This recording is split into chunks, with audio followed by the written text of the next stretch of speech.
today. Hope you enjoy. So, question I want to lead with, King, is what is going on with Stanford's recruiting timeline? Is Stanford adjusting it all of a sudden? And I want to start here with a little bit of background because this has been something that's going on for quite some time.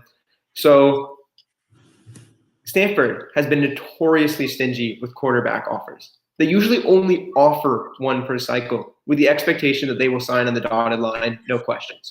There's even a quasi requirement that they would camp at Stanford at some time.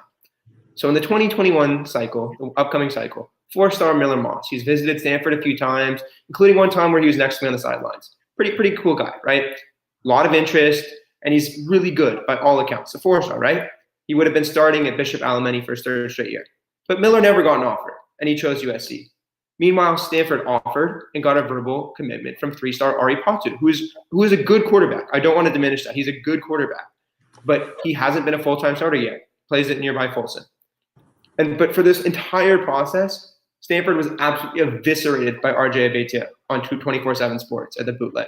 Absolutely eviscerated. He went down on them. He said, this is absurd. And now what we see in this last week is Stanford just offered 3 quarterbacks for the class of 2022. King, is Stanford finally listening to fans and pundits? Are they changing their timeline? Well, first of all, if they're listening to RJ Abetia because he is by far the loudest voice on this topic, and a lot of today's show is gonna be centered around RJ's reporting. So a shout out to him, great guy. And I think though, if you read his articles, if you follow Stanford football recruiting closely, it's hard to argue that they are not significantly shifting their timeline. And just read out some numbers for you here, Daniel. On August 3rd, 2018, for the 2020 class, Stanford has sent out 22 offers. Last year, August 5th, 2019, for the 2021 class, Stanford had sent out 14 offers. This year, for the 2022 class, in the midst of a global pandemic, by August 8th, Stanford has sent out 33 offers.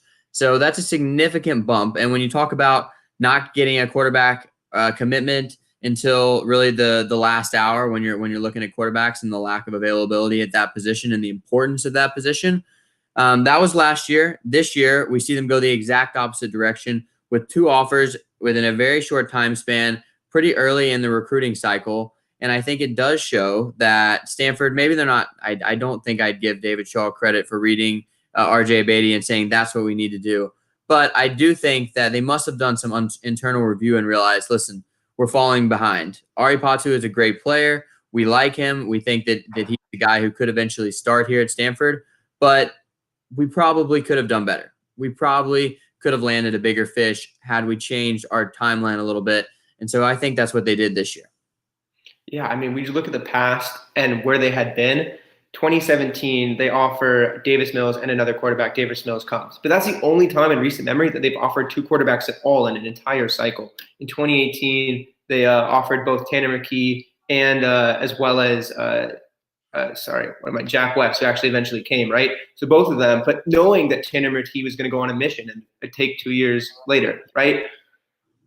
This year, they're going and offering 3. They have AJ Duffy, Braden Davis, and MJ Morris.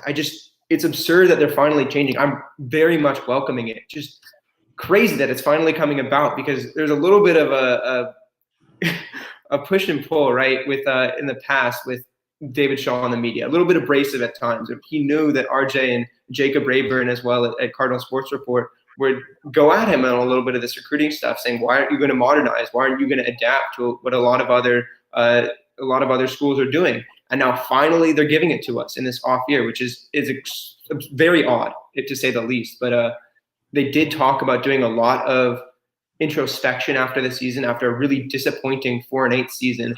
And I'm going to use a little metaphor here, but it's kind of like a fire swept through the forest, right? They're burning everything down, and then hopefully we got some new growth right now. And obviously very apt with all the fires going on in California right now.